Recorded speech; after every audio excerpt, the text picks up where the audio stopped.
नमस्कार। मैं अरुण के शर्मा, एनालिस्ट वन थॉट। आज बात करेंगे पाकिस्तान के ऊपर भारतीय जो बदला लिया गया उसके बाद की परिस्थितियों को। अगर बात करें पाकिस्तान के लिए तो तनाव वाला विषय है, और भारत ने जो पाकिस्तान का हवाई क्षेत्र बंद कर दिया है, पाकिस्तान के लिए वो कदम, क्योंकि पाकिस्तान ने हमारे क्षेत्र को बंद किया था, ये कदम उल्टा साबित हो रहा है। इस्लामाबाद को रोजाना भारी नुकसान का सामना करना पड़ रहा है, और पाकिस्तान ने भारतीय उड़ानों के लिए अपना हवाई क्षेत्र बंद कर दिया था, जिससे भारत की अंतर्राष्ट्रीय उड़ानों की लागत बढ़ गई थी। हालांकि इससे पाकिस्तान को करोड़ों रुपए का नुकसान भी बर्दाश्त करना पड़ रहा है। और इसके साथ ही पहलगाम में हुए घातक हमले के तुरंत बाद, जिसमें 26 लोगों की जान चली गई थी, और पाकिस्तान ने बेशर्मी से भारतीय उड़ानों के लिए अपनी सभी हवाई क्षेत्र को बंद कर दिया था, यह सोचकर कि इससे भारत पर बहुत बुरा असर पड़ेगा, लेकिन यह कदम उल्टा पड़ गया। यानी चले थे 24 बनने, परंतु उसमें दुविधा आ गई और वो कुछ भी ना बन पाए। रूट लंबे होने के कारण भारत की अंतर्राष्ट्रीय उड़ानों को ज्यादा ईंधन खर्च करना पड़ रहा है, जिसकी उनका खर्चा बढ़ने के कारण काफी प्रैक्टिकल मुश्किल का सामना भी करना पड़ रहा है। इससे पाकिस्तान की जेब पर बहुत बड़ा बोझ पड़ने वाला है।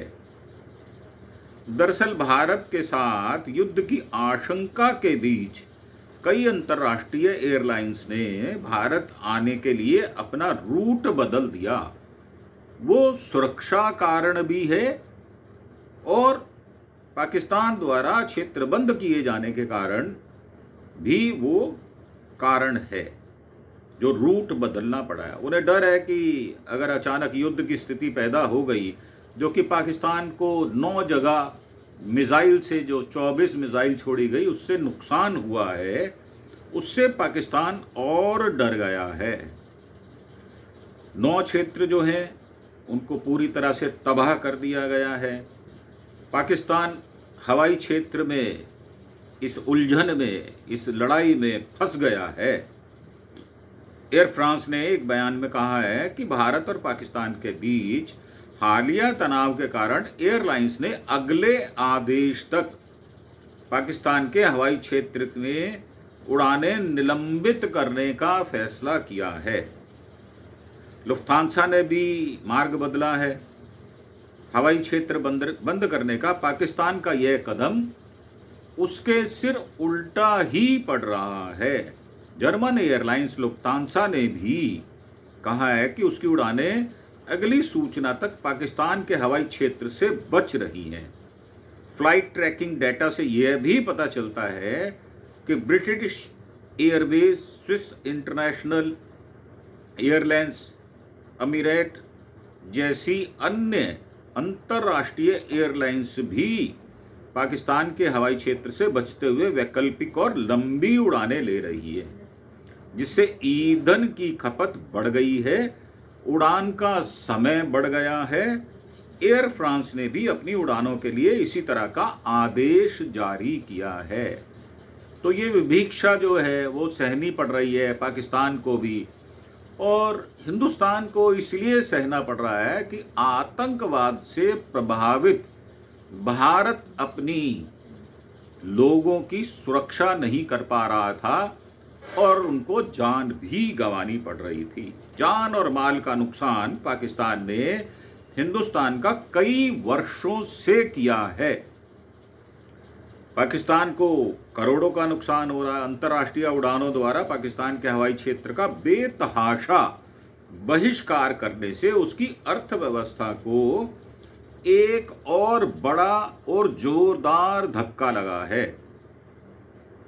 ऐसा इसलिए क्योंकि दूसरे देश के हवाई क्षेत्र का इस्तेमाल करने वाली हर फ्लाइट को उस देश को ओवर फ्लाइट चार्ज देना पड़ता है। पाकिस्तान भी इन अंतर्राष्ट्रीय उड़ानों में ओवर फ्लाइट चार्ज लेता है, लेकिन अब इन एयरलाइंस ने खुद को पाकिस्तान के हवाई क्षेत्र से अलग थलग कर लिया है और उसे यह चार्ज नहीं देना पड़ेगा। पाकिस्तान अपने क्षेत्र में विमान तय करने की जो दूरी का मापदंड है और विमान के वजन के आधार पर यह शुल्क लेता है। अब विमान का वजन जब यात्री ज़्यादा होते हैं तो सामान के साथ बढ़ भी जाता है। जो नॉर्मली विमान का वजन होता है वो स्थिर रहता है। रिपोर्ट्स के मुताबिक पाकिस्तान बोइंग 737 से $580 चार्ज करता है। वहीं बड़े विमानों से ज़्यादा पैसे लिए जाते हैं जिन विमानों में 180 से लेकर 300-330 यात्री तक होते हैं। पाकिस्तान को इससे कितना नुकसान हो रहा है इसका कोई सटीक आंकड़ा उपलब्ध नहीं है और ना ही सही आंकड़ा उपलब्ध कराया जा सकता है। 2019 में बालाकोट एयर स्ट्राइक के बाद पाकिस्तान ने अपनी एयर स्पेस बंद कर दिया था, तो उसे हर दिन 2.32 लाख करोड़ यानी 1.95 करोड़ का नुकसान हो रहा था। और HT की एक रिपोर्ट के अनुसार जुलाई 2019 में बंद एयर स्पेस की वजह से पाकिस्तान को $100 मिलियन यानी 842 करोड़ रुपए का नुकसान उठाना पड़ा था। और ये सारी जो सूचनाएं हैं ये इसलिए भी महत्वपूर्ण हो जाती हैं क्योंकि जो भारत ने 9 जगहों पर पाकिस्तान को सबक सिखाया है और उनके जो शेल्टर होम थे जहां पर पाकिस्तान के आतंकवादी तैयार किए जाते थे, जहां पर फिदाइन हमले करने के लिए लोगों को ट्रेनिंग दी जाती थी, जहां मासूम बच्चों को मदरसों से उठाकर यहां उनकी माँ बाप की इच्छा के विरुद्ध ट्रेनिंग दी जाती थी, मात्र भारत को दुश्मनी की नज़र से ट्रीट करने के लिए।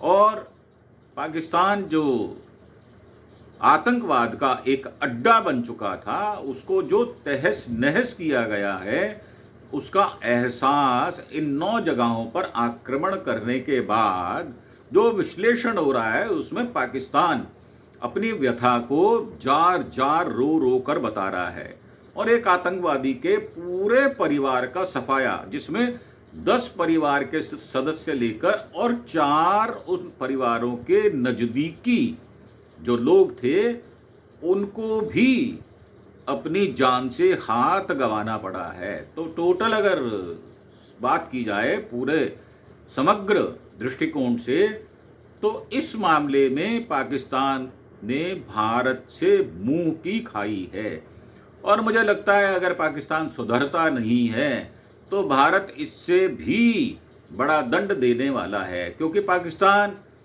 रह रहकर पिछले 14-15 दिनों से रिटालिएशन कर रहा है, बार बार छुटपुट घटनाएं कर रहा है। हमारे जो सिविलियन हैं उन पर भी वो अटैक कर रहा है, रह रहकर गोलाबारी करता है, कभी बंद कर देता है। तो उससे जो हमारे बॉर्डर के नज़दीक के क्षेत्र हैं वो काफ़ी लंबा होने के कारण, जैसे जम्मू कश्मीर है, हिमाचल है और पंजाब है, पंजाब के बाद हमारा राजस्थान है जो कि पूरा क्षेत्र लगता है, राजस्थान के बाद हमारा गुजरात क्षेत्र है। तो काफ़ी लंबी सीमाएं जो हैं हमारी जुड़ी हुई हैं और बहुत सारी सीमा पर जो बाधा होती है जो कि फेंसिंग के रूप में सामने आती है, उसके ना होने के कारण जो पाकिस्तान बेजा फायदा उठाया करता था, वहां पर भारतीय सेना की मुस्तैदी और तैनाती की वजह से वो नहीं उठा पा रहा। अब उसको रिटेलिएशन करने पर जवाब मिलता है और जवाब वो कड़ा होता है।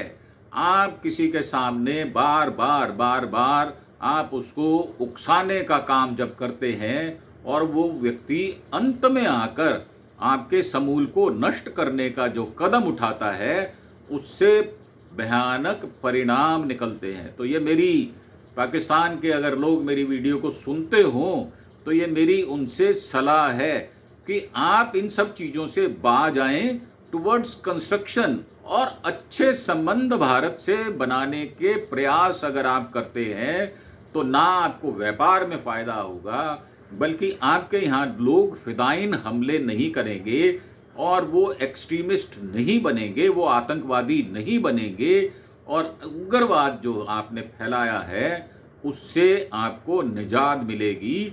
आप भी अपनी इंफ्रास्ट्रक्चर को मजबूत कर पाएंगे और टुवर्ड्स इंफ्रास्ट्रक्चर के साथ साथ विकास जो है आपका, वो आपके बाशिंदों का भी होगा, पाकिस्तान का भी होगा और पाकिस्तान सुख समृद्धि की ओर बढ़ पाएगा अगर आप इन सब चीज़ों से बाज आ जाते हैं। मुझे लगता है कि आपको सबक सीखना चाहिए। कई वर्ष हो गए, कई डिकेड बीत चुके, आप इस तरह की बातचीत कर रहे हैं। भारत ने पहली बार इतना बड़ा हमला किया है और भारत की सेनाएं, जो भारत का सैन्य बल है, वो सक्षम है। आप इस बात को अपने मन से जो वहम है उसको निकाल दें और आप अच्छा व्यवहार करें, ये हमारी आपसे अपेक्षा है। इसी के साथ मैं आपको छोड़ जाता हूं उन सवालों के साथ जिनके जवाब आपको देने चाहिए, सोचने चाहिए। अगर कोई आपका सुझाव हो तो आप नीचे कमेंट बॉक्स में उसको डाल सकते हैं। आपके सुझाव स्वागत योग्य होंगे तो उन प्रश्नों पर विचार करके एक एपिसोड बनाया जा सकता है। इन्हीं शब्दों के साथ मैं आपसे आज्ञा लेता हूं। आपका धन्यवाद, थैंक यू। उससे पहले एक प्रार्थना कि आप हमारे चैनल अरुण के शर्मा एनालिस्ट वन थॉट को प्लीज़ सब्सक्राइब अवश्य करें। मैं अपने निवास स्थान पर नहीं हूँ, मैं दिल्ली से बाहर आया हुआ हूँ, लखनऊ में हूँ और वहीं से मैं आपको संबोधित कर रहा हूँ। इसी के साथ आपका धन्यवाद, थैंक यू। जय हिंद, जय भारत।